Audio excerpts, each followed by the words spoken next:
Hi, are you two girls from England? Wales. Oh, sorry. Are you two Wales from England? Excuse me, what? Come sei fico oggi, solo oggi. Io sono fico sempre. Bro, lo so se in serata vuoi beccarti e provarci con le 010, però non guidare come fosse GTA. Chiama me per farti portare e riportare a casa. Mamma. Ma tu fumavi da giovane? No, sì, un po' qualche sigaretta. Ma hai provato anche delle canne? No, E come mai? perché non si facevano le canne allora, quando ero giovane io. E cosa si faceva? Eroina. Ladies and gentlemen, I am officially running for President of the United States. Vitto, voglio farti una confessione. Sono fascista. Grandissimo George che hai bombardato quegli schifosi iracheni. Ma che cazzo stai dicendo? Sono collegato da Tel Aviv, lo Stato di Israele. Vitto, ma com'è il tempo a Leopoli? Ma sì, c'è chiunque nella vita non ha mai sognato di almeno una volta di andare a Teheran. I nostri valori da mantenere. La libertà, la figa e i piedini. Questo è proprio un mondo al contrario. 10 condanne per diffamazione. Cancellate il programma! No. Adesso in onda su Radio Libertà. I barbari eleganti! Buonasera a tutti e benvenuti a una nuova puntata dei Barbari Eleganti qui su Radio Libertà, puntata numero 122. Oggi è il 2 febbraio del 2026, abbiamo passato un intero mese, cugino, il primo mese del 2026, qui a parlarvi c'è il solito signorino della Cattolica Marco Rubeo in compagnia del solo e unico cugino Vittorio. Buonasera a tutti e fammi dire una cosa. Anche quest'oggi quel pagliaccio che si definisce una partita IVA e che invece sfrutta ogni occasione buona per stare a Kabul bello con il sedere attaccato alla sedia e fare lo statale. Sì, stiamo parlando proprio di te, signor Talebano. Sei veramente il peggior statale che abbia mai visto. Anche oggi hai approfittato del tuo lavoro da statale per non venire in radio. Vergogna. Ma no, dai, basta con questa diatriba. Io vorrei chiuderla qua. Vorrei una pacificazione in diretta, come c'è stata al funerale di Papa Francesco tra Trump e Zelensky in un angolo su una sedia. Vorrei vedere te e il signor Talebano al funerale di Khamenei su una sedia a parlare e a fare la pace, insomma, e a chiarirvi. Non ti piacerebbe? Posso perdonare il signor Talebano solamente se dovesse venire la prossima puntata con un fanboy afgano. Ma perché? In trasmissione. Ma perché dovrebbe venire con un fanboy afgano, cugino? Ma perché ognuno ha le sue richieste di pace, perdonami. Trump fa le sue proposte, io faccio le mie. Cioè che il Talebano si presenti con un fanboy afgano. Certo. È incredibile, cugino. È incredibile. Sai cos'altro è incredibile? E il fatto che l'attuale sindaco di New York, Zoran Mandani, il socialista che si è fatto da solo, sia figlio di Jeffrey Epstein. Oh, notizia incredibile. Sia figlio di Jeffrey Epstein. Caso Epstein, nei documenti però questo non è bello, anche la madre di Zoran Mandani. Non è bello, cioè Jeffrey non ce l'ha detto. Cioè, lo considerava un grande amico e non ci dice queste cose. Va bene che all'epoca Mamdani non era un signor nessuno. Vabbè. Anche noi all'epoca eravamo dei signori nessuno. Sì, certo. Però mi aspettavo da Jeffrey un po' più di lealtà, un po' più di sincerità con noi. Di apertura nei nostri confronti. Abbiamo passato tante belle serate insieme. Vabbè, leggiamo la notizia. La regista Mira Nair, la madre dell'attuale sindaco di New York Mamdani, citata in un'email per la proiezione del suo film Amelia a una festa a casa di Ghislaine Maxwell. Cugino, è meraviglioso. Bill Gates, Bill Clinton, ma non solo. Nei documenti relativi a Jeffrey Epstein pubblicati dal Dipartimento di Giustizia spunta anche Mira Nair, la madre del sindaco di New York Zoran Mamdani. Secondo quanto emerso in queste ore, la regista viene menzionata in un'email dell'addetta alle relazioni stampa con la stampa Peggy Segal e il perché è riconducibile proprio alla sua attività da cineasta. Ripetiamo, Zoran Mamdani tipico socialista di New York che si è fatto interamente da solo, è figlio di un importante regista. Oltretutto che porta nella politica newyorkese dei temi veramente importanti, ad esempio mettere il bidet nella sua residenza. Vabbè, ma quella è una cosa giusta, cioè per una volta un socialista democratico dice una cosa giusta e tu gli vuoi dare contro. Beh, cugino, diciamo che il suo il bidet programma negli era... uffici pubblici è la cosa più importante, è un punto all'ordine del giorno, è una priorità, è una necessità. Beh, certo, insomma, gli statali hanno bisogno del bidet, beh, certo. E beh, con tutti i caffè che bevono, dopo effettivamente un punto importante. Comunque, nella mail in questione, risalente al 21 ottobre del 2009, quindi si parla di tanti anni fa, era ancora molto giovane il caro Zoran, e anche noi del resto, sì. Forse tu un po' meno, però... Cugino, avevo 14 anni nel 2009. Vabbè. Comunque avevi l'età del consenso. La Seagal fa riferimento a una festa a casa di Ghislaine Maxwell per la proiezione di Amelia, come abbiamo detto prima, diretto proprio dalla madre di Mamdani, con protagonisti Hilary Swank e Richard Gere, per la serie proprio regista indipendente di film di serie B, con gli attori proprio quelli presi dalla strada a $100 che recitano come dei cani, tipo cinema neorealista. Secondo quanto confermato dal New York Post, all'evento in questione erano presenti anche Bill Clinton e Jeffrey Bezos. Mi fa morire come il buon Bubba in un modo o nell'altro torni sempre. Ma lui... ma quante feste di Epstein è andato Bill Clinton? Cioè, ma si divertiva. Perché viene citato in tutte le mail è citato sempre Bubba? Ma è normale, ma con una persona arida e così pochi sentimenti accanto come la moglie è normale che cercava un po' di divertimento fuori di casa, ma è comprensibile. Allora, sono appena uscita dalla casa di Ghislaine. After party per il film, si legge nella mail inviata al mattino. Bill Clinton e Jeff Bezos erano lì. Jean Pigozzi, la regista Mira Nair, eccetera. Il film ha ricevuto una tiepida reazione, anche se alle donne piace molto di più. Hilary Swank e Richard Gere sono a una stupida festa nel reparto abbigliamento sportivo economico di Bloomingdale's. Molto strano. E ancora, lo studio ha offerto una festa gratuita da negozio e vetrine per un mese. Domani sarà su Wall Street 2 e ne arriveranno altre. Baci e abbracci. Peg.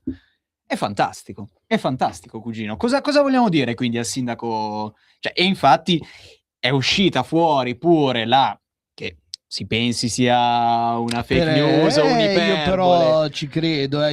Questa strana idea, questa bizzarra idea che il buon Zoran possa essere in realtà figlio naturale di Jeffrey Epstein. Vabbè, questo mi sembra un po' esagerato, però mai dire mai. Ma in realtà è tutto credibile, cioè noi che ovviamente siamo dalla parte dei poteri forti. Sì, ripetiamolo. E perché giustamente... Soprattutto quelli che indossano le collanine con sopra un simbolo religioso molto riconoscibile. Esatto, è un copricapo specifico.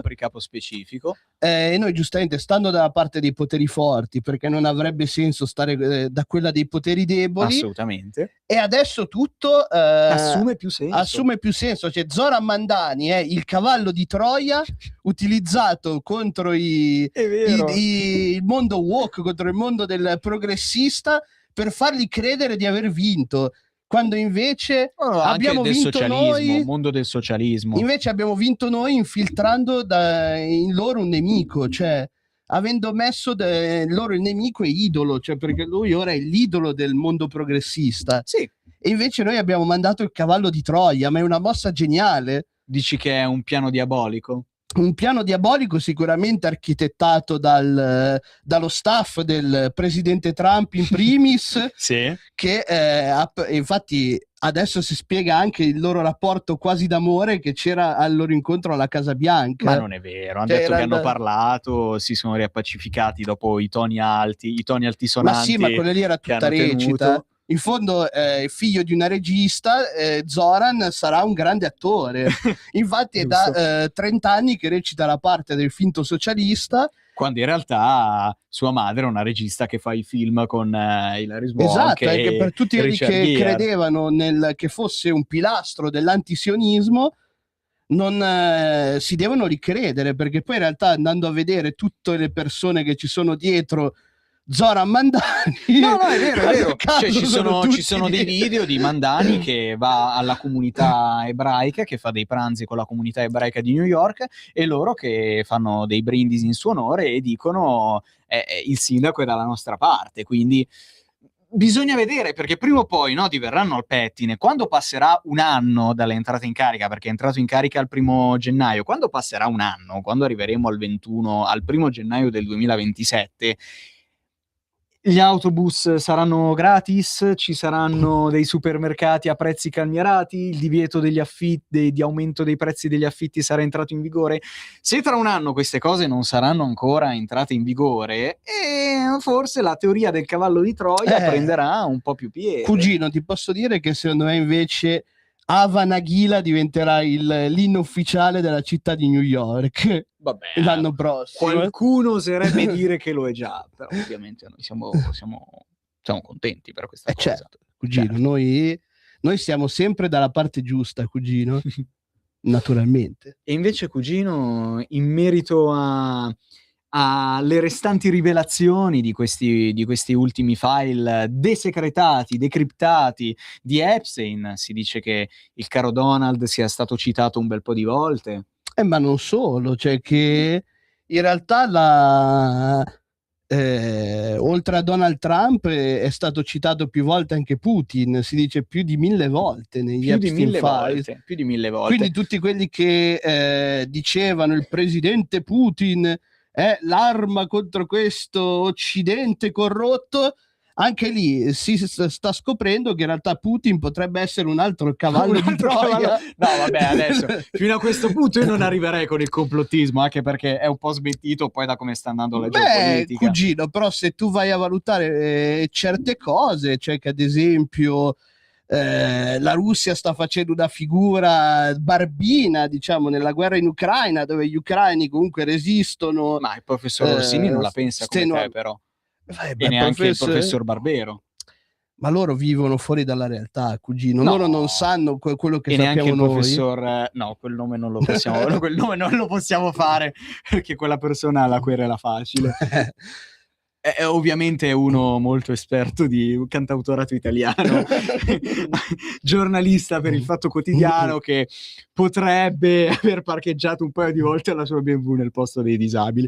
Comunque, stavamo dicendo, cugino? Ma loro non sanno, cugino, quello che sappiamo noi. Noi, essendo in una cerchia anche dovuta alle posizioni che acquisiremo con i nuovi sistemi di potere in Venezuela, Iran, certo. Groenlandia. Certo, quando il sottoscritto Marco Rubio, attuale segretario di Stato, sarà a capo di tutti questi.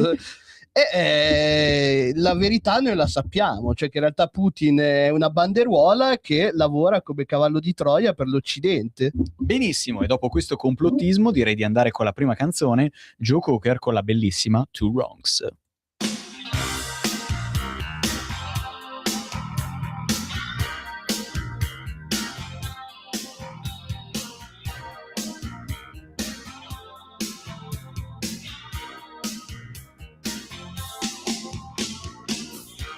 Sitting in the bar, she got out of the great big limousine car, started drinking big ladies like they were going out of style. I said, hey, what's your name? She said, her name, now all the same.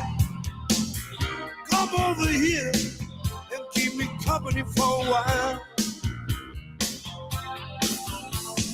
Never black or white, but sometimes in the dark of night,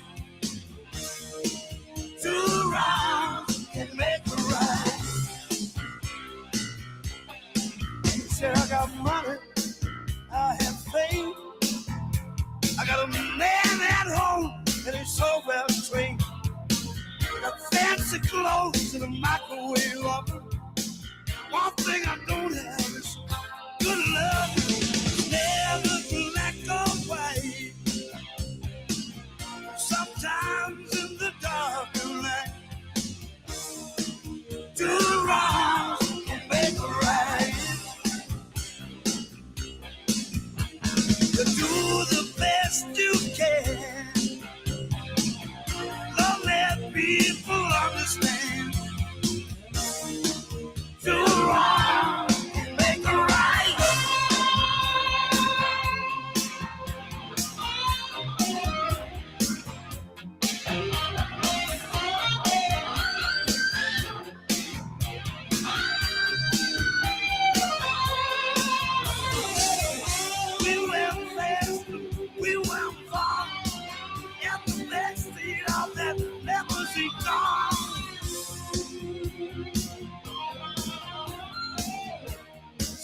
time is the night. Do the wrongs, get back and right. Well, the sun was coming up. She dropped me off where she picked me up. Let's do it again sometime. But before I knew it, you out of mind. It's never black or white. Sometimes at the dark of night, two wrongs can make a right. You do the best you can. Lonely people understand, darling. Two wrongs can make a right. E rieccoci su Radio Libertà con Joe Cocker, Two Wrongs, dall'album Unchain My Heart del 1986, splendido album. Cugino, la proposta musicale si sta evolvendo sempre di più. Sì. Faccio i complimenti a noi. E cosa facciamo? Andiamo avanti con le notizie? Cugino, siamo qui per questo. Di solito in questo momento della puntata arrivano sempre delle chiamate molto interessanti, però questa settimana no. E vabbè, dai, andiamo avanti con le notizie. Caro Mandani, ce lo mettiamo alle spalle. Cugino, questa. Andiamo subito col punto Cugino, forte. sì, regia, andiamo spariamo subito la con il punto bomba. forte. La regia dice di sì. Spariamo la bomba, letteralmente. Arriva in ospedale con una bomba della prima guerra mondiale nel retto. Per operarlo servono gli artificieri. Ma come cazzo è possibile questa cosa? Cioè, non ha senso. Viviamo in un mondo bellissimo. Non ha senso. Notte incredibile quella vissuta nelle scorse ore all'ospedale Rangueil di Tolosa, in Francia. Nella notte tra sabato e domenica, infatti, al pronto soccorso cittadino sono dovuti intervenire d'urgenza una squadra di artificieri della polizia e i vigili del fuoco dopo una segnalazione da parte degli stessi sanitari per la presenza di una bomba. Nell'edificio però nessuna minaccia e nessun attentato, ma solo la presenza di un paziente che si è presentato al pronto soccorso con una granata della prima guerra mondiale conficcata nel retto. L'ordigno aveva dimensioni 16x4, 16 di lunghezza e 4 di larghezza. Ora, cugino, io non vorrei fare la domanda qual è la cosa più strana che ti sei, però come ti viene in mente? Cioè, io capisco le perversioni, cugino, ma a questi livelli... ma se trovo in un bosco un ordigno della prima guerra mondiale, per quanto possa essere una persona perversa, la prima cosa che mi viene in mente, tra l'altro un giovane di 24 anni, quindi potrei essere io, non è prendo e me la infilo nel retto, cugino. Cugino, devo dire che neanche io sono arrivato a queste cose, cioè è veramente tutto dire. Cavi, però devo dire, sono un po' invidioso di tutti quei medici o di chi era presente nell'ospedale, perché deve essere anche. Esatto, una situazione paradossale. Mi immagino gli artificieri avvisati per un allarme bomba, non so, sarà scattato il panico, chiamare l'esercito, chiamare l'Eliseo, esatto. E poi si scopre che un ragazzino che si è infilato nel retto una bomba della prima guerra mondiale, cioè è incredibile. Viviamo veramente in una tempolinea che è straordinaria. C'erano i meme di una volta, anzi i meme di 4-5 anni fa erano all'incirca, che dicevano nel 2020 le auto voleranno, 2026 ragazzo arriva all'ospedale con una bomba del retto, cioè, della prima guerra mondiale, non una bomba qualsiasi. Ma forse dovremmo avere una chiamata, non so, ce l'abbiamo ancora in linea? Bene, buonasera. Certo, buonasera ragazzi. Non mi riconoscete? No! A parte le bombe nel retto, cazzo, non capite più niente, va. No, è lui, cugino! È tornato! Per caso stiamo parlando del signor Mimmo? No! Del signor Concetto? Del signor Concetto! No, ma lei non era chiuso in carcere, non era chiuso in carcere. E mi hanno liberato oggi. No, ma che bella notizia! E siete stato il mio primo pensiero, cazzo. Non la moglie, il figlio di 35 anni, no. Ma lui è sempre a mio carico, infatti grazie a lui che c'ho un po' di soldini e mi ho mantenuto. Il figlio ha mantenuto il padre. certo, ma voi pensate che le granate chi cazzo le ha sparpagliate per ficcarsele nel culo? giusto. Ma come sta, signor Concetto? Da quanto tempo? Come sta? Ma il servizio era discreto questa volta. Del carcere? Però, esatto, però non mi posso lamentare, volevo prendermi un'altra laurea, però... Perché ricordiamo, lei un paio di anni fa era stato incarcerato e si era preso una laurea in giurisprudenza, tra l'altro. Esatto, però questa volta volevo in medicina ma non c'era nessuno che si faceva spilettare, quindi... ok. Diciamo che facevano una sorta di fai da te, si pugnalavano per uscire... E allora... Incidenti del mestiere. Mi ho messo da parte, l'umiltà al primo posto. No, è incredibile, è incredibile. Sono senza parole perché non mi aspettavo questo ritorno che ammetto che noi dei Barbari Eleganti sognavamo da tanto tempo.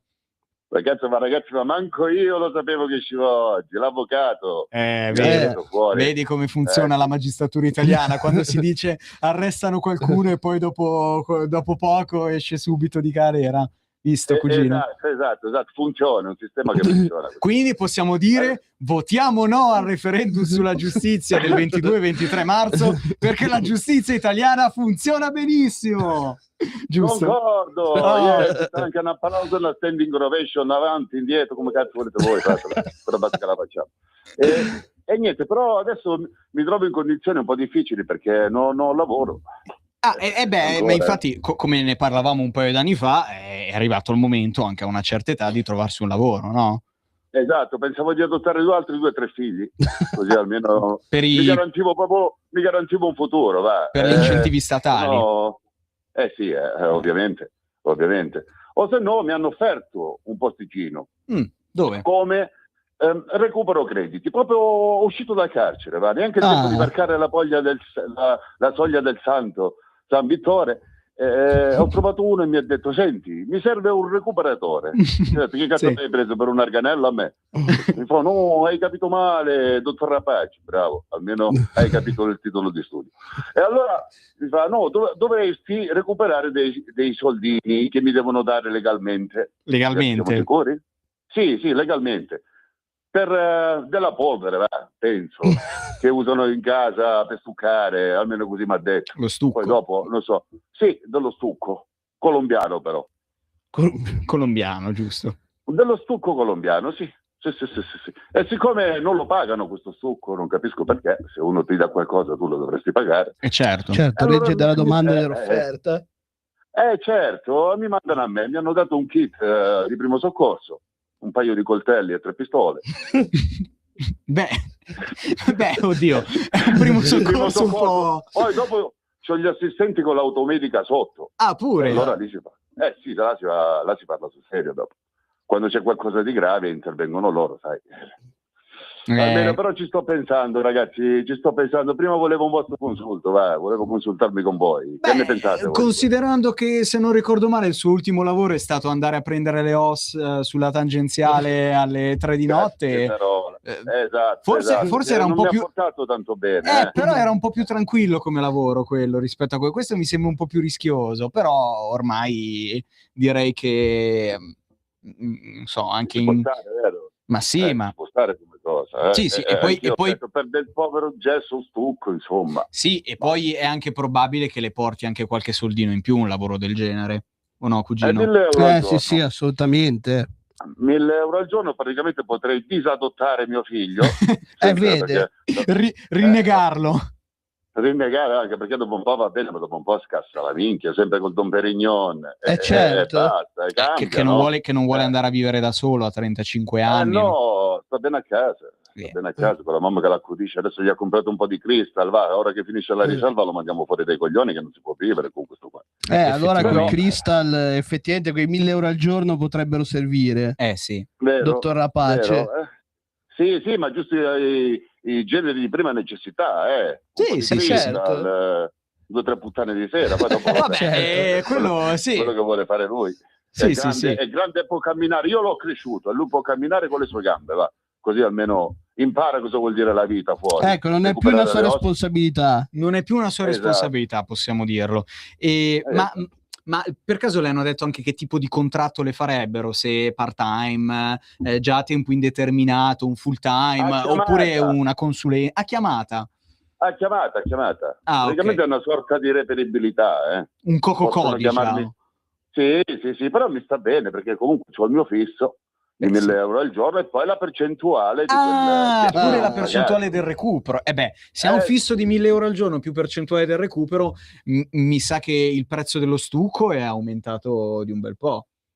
A quanto pare sì, perché secondo me la tratta che fa dalla Colombia a Milano, secondo me è quello che li fotte. Infatti io l'ho anche detto, ma cazzo, ma come mai costa così tanto? Il trasporto, il gasolio è aumentato, quando arriva poi anche qua viaggia su ruote, insomma è un problema. Come dirgli di no? Cazzo, hanno ragione. No, ma poi mi ricorda un po' lo stesso problema che abbiamo con la frutta, ad esempio, con la frutta esotica. Come mai l'avocado costa così tanto? Deve arrivare in aereo dal Sud America e soprattutto... certo. Sono i costi della vita, però insomma bisogna adattarsi. Io sono pro ai costi alti. Giusto. Perché mi fanno guadagnare anche tanto. Ma certamente.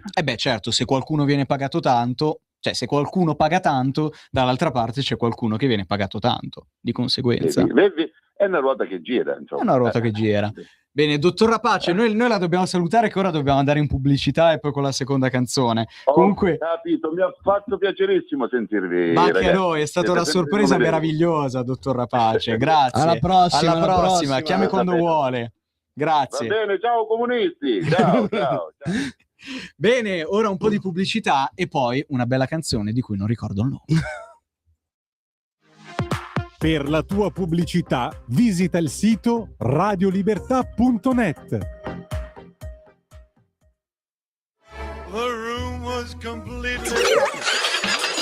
Stanco di perderti i tuoi programmi radiofonici preferiti? Vorresti la tua musica, le tue voci amate sempre con te, ovunque tu vada? Radio Libertà, l'applicazione che trasforma il tuo smartphone e tablet nella tua radio personale. Scaricala ora, è gratis per i dispositivi Android e iOS. Avrai tutta la programmazione quotidiana di Radio Libertà a portata di mano. Scopri di più su radiolibertà.net. Semplicemente la tua radio.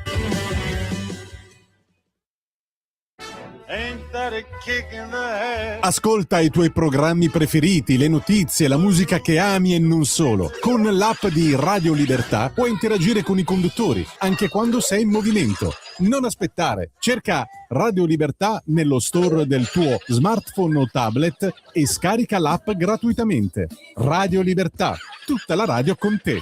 Scopri di più su radiolibertà.net. Semplicemente la tua radio.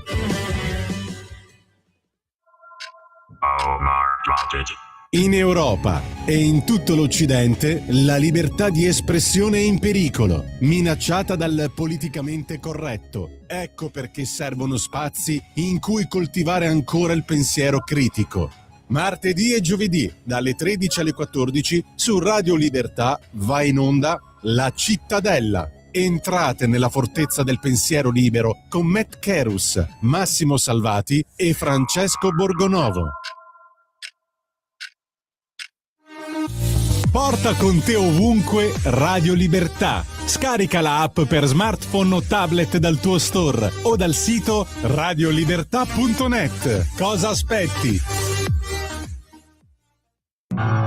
Porta con te ovunque Radio Libertà. Scarica la app per smartphone o tablet dal tuo store o dal sito radiolibertà.net. Cosa aspetti? Stai ascoltando Radio Libertà. La tua voce libera, senza filtri né censura. La tua radio.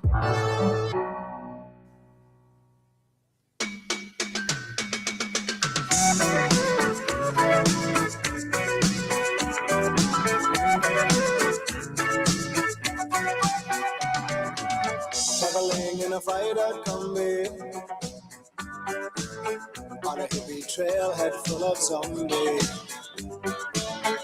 I met a strange lady, she made me nervous. She took me in and gave me breakfast. And she said, do you come from a land down under? Where come and go and remember.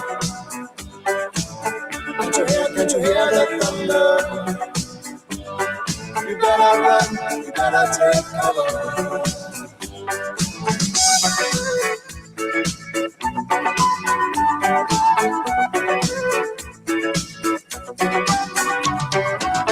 Fine bread from a man in Brussels.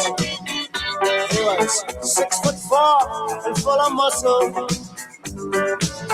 I said, do you speak my language? He just smiled and gave me a Vegemite sandwich. And he said, I come from a land down under. He just flow and mention her. Can you hear the thunder? You better run, you better take cover. Yeah.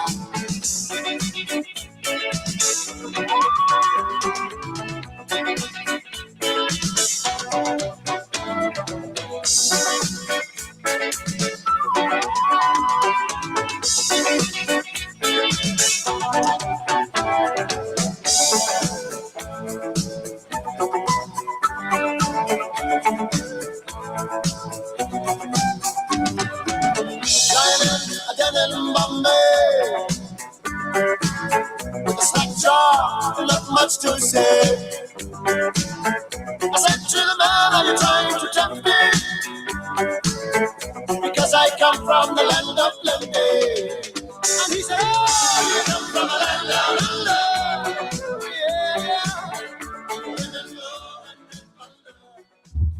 E rieccoci su Radio Libertà con i Barbe Eleganti dopo la meravigliosa sorpresa di Concetto Rapace che è tornato nella lore di questa nostra trasmissione. Mancava da molto. Ci mancava da molto. Finalmente l'hanno fatto uscire. Finalmente l'hanno fatto uscire di prigione. Signori, la magistratura in Italia funziona benissimo. Allora, cugino, direi che abbiamo un bel po' di notizie. Io direi di andare con questa è molto interessante. Allora, lo stress lavorativo rende le persone gay. La bizzarra osservazione del ministro malese scatena la presa in giro online. Cugino, lo stress lavorativo rende le persone gay? È una cazzata, guarda noi, non facciamo un cazzo tutto il giorno No. e lo siamo lo stesso, No, quindi no. direi che sono due cose assolutamente non conciliabili. Appunto, basta vedere noi, cioè noi siamo due esempi di persone in ogni caso. LGBTQIAU+, WNBA, Full HD. Full HD, Allora, senza fare un cazzo per tutto il giorno, quindi questo sicuramente lo confermo. Molti malesi hanno preso in giro la dichiarazione sui social media, alcuni dei quali hanno chiesto sarcasticamente se il ministro lavori solo in Parlamento, visto che a quanto pare non è diventato gay. È incredibile. Un ministro malese ha suscitato polemiche dopo aver affermato che lo stress legato al lavoro è un fattore che spinge le persone a coinvolgersi nella comunità LGBT. Le sue osservazioni, pronunciate in una risposta parlamentare scritta, hanno suscitato ampie prese in giro e critiche da parte dei cittadini e attiviste per i diritti umani. posso capire che Donald Trump, essendo il primo presidente, anzi secondo dopo Bubba, presidente omosessuale della storia americana, Omosessuale, non omosessuale. e lavori molto, però c'è da dire che per quello puoi cadere in trappola, ma non è assolutamente Omosessuale. così. Adesso non è che se ti accusano di aver fatto un qualcosa di orale al presidente Clinton diventi automaticamente un omosessuale, cugino. Cioè, Ma sì. è come dire Ma che sì. sei vegetariano perché per una settimana non hai mangiato carne. Non è che per una volta diventi omosessuale, giusto, cugino? Giusto? No, assolutamente no. Bene, ci dicono da regia che dovremmo avere una chiamata, giusto? Anche più di una. Anche mi più sa. di una. Buonasera. Bene. Oh, Buonasera. salve Riccardo. Salve Riccardo, bentornato. Salve. Allora, io vorrei rispondere al signore che mi ha attaccato, che mi attacca sempre sul fatto che mi ha fatto una domanda cosa ne penso sul referendum sulla giustizia. Bene, vedo che il dissing comunque prosegue tra i nostri ascoltatori. Prego, prego. Allora, io storicamente non credo in una giustizia corrotta, ecco, perché si parla giustamente di separazione di carriera tra giudice, magistrato e ovviamente avvocato. In questo caso, da come ho capito bene, il giudice, in questo caso facendo un esempio, è un arbitro, diciamo, è un arbitro più o meno, di due squadre di calcio che non può favorire sia l'una e sia l'altra. No, certo, il giudice dovrebbe ricostruire i fatti e arrivare alla verità. Giustamente, però io non credo in una giustizia che esattamente quando ci sono dei reati molto gravi si allungano dei processi, appunto. Sì, quindi qual è la sua posizione sul referendum, sulla separazione delle carriere? Cioè, la sua posizione in quanto Riccardo, e poi ci interessa sapere anche la sua posizione in soprattutto del Movimento Italia in No. quanto presidente del partito Italia No. In questo caso è no per me. In questo caso, giustamente Italia No, quindi anche no al referendum. Ma signor Riccardo, costituzionale. ma io le faccio una proposta. Dato che continua questo dissing di settimana in settimana, ormai Col signor è già Salvatore la da terza, Taranto. esatto, terza settimana che si chiama e si richiama per questo. Ma perché non organizziamo qui, sulle fantastiche onde di Radio Libertà, un dibattito tra lei e il signor Salvatore per mettere fine a questa storia una volta per tutte? Allora, io esattamente lo stavo per dire, io proporrei di fare questo dibattito con il signor Salvatore, credo che sia da Taranto, se non sbaglio. Sì, Salvatore da Taranto, certo. Lì hanno anche un governo credo un sindaco che sia del Partito Democratico, non so adesso. Sempre legato comunque a Israele. Ok. Poi sono molto avvilito per una cosa molto particolare. Ci dica. Sono avvilito sul fatto che si stia facendo un po' troppa, non diciamo pubblicità, assolutamente no, ma mi chiedo perché non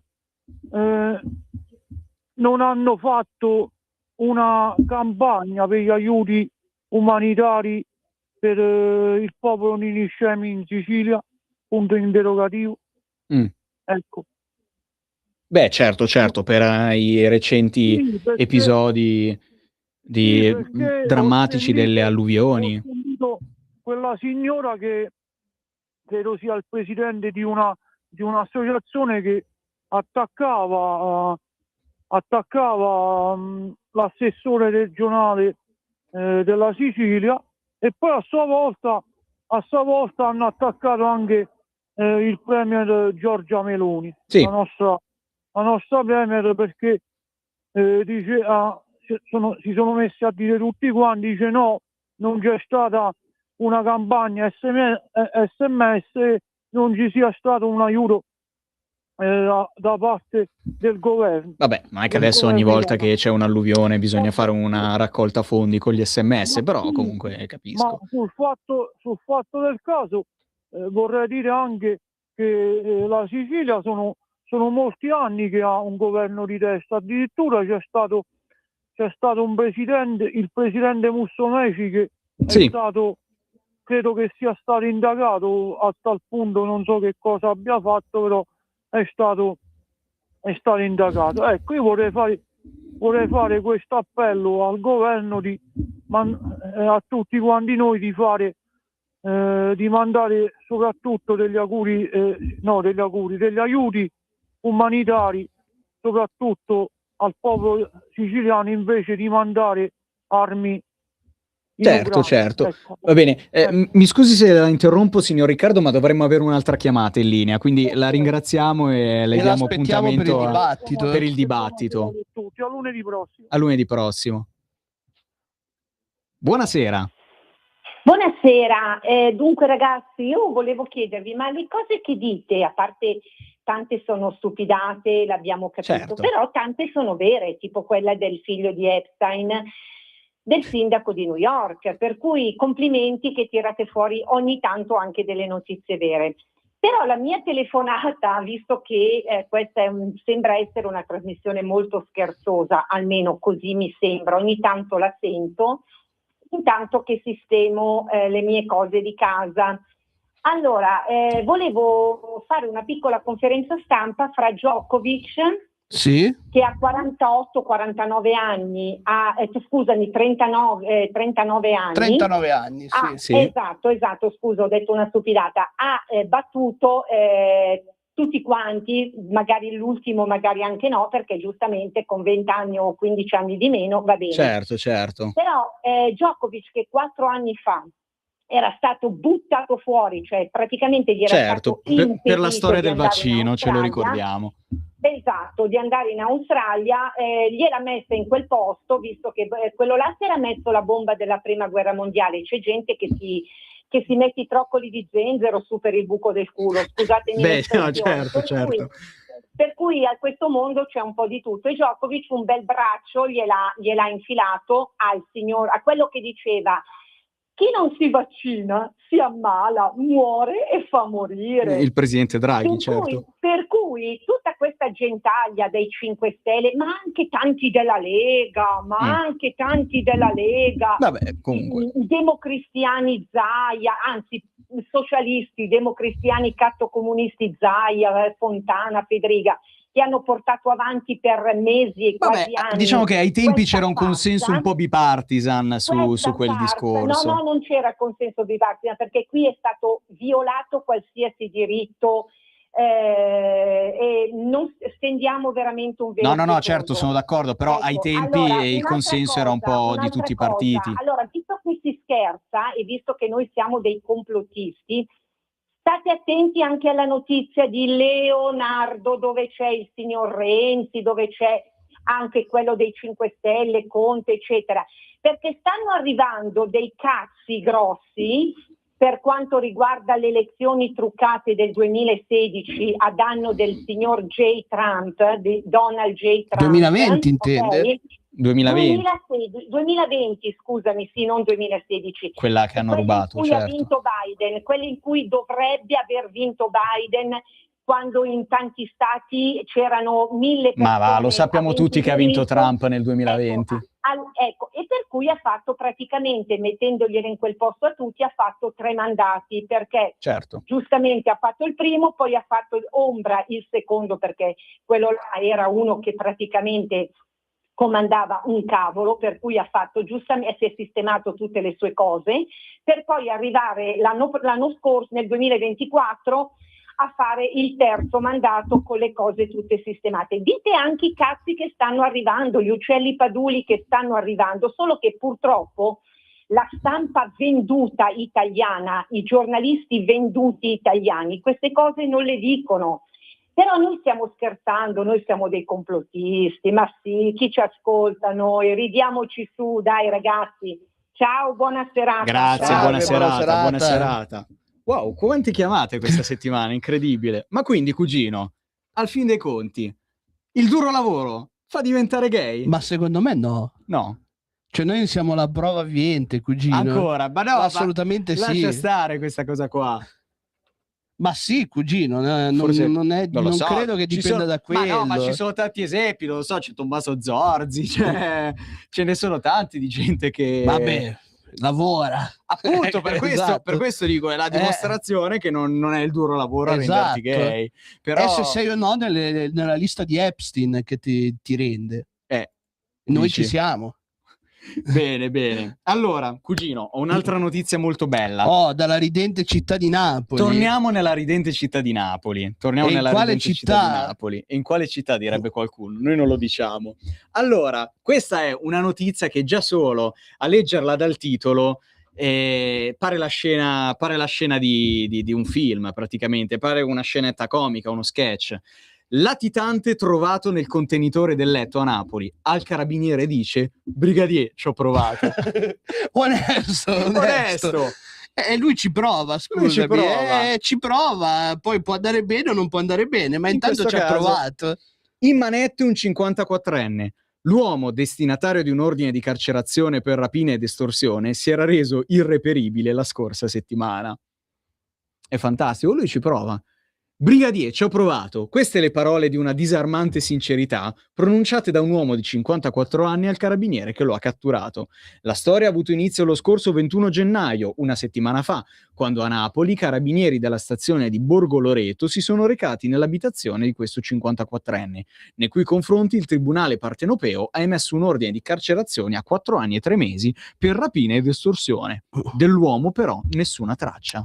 Che oltretutto, cugino, ho visto anche un reel che diceva che la latitanza comunque non è un qualcosa che ti possono punire a livello penale, o sbaglio? Cioè non ti aumentano gli anni per se provi la latitanza, quindi ci ha provato, cioè non gli è andata bene, ma com'è che dicono i video motivazionali? Non c'è sconfitta nel cuore di chi lotta.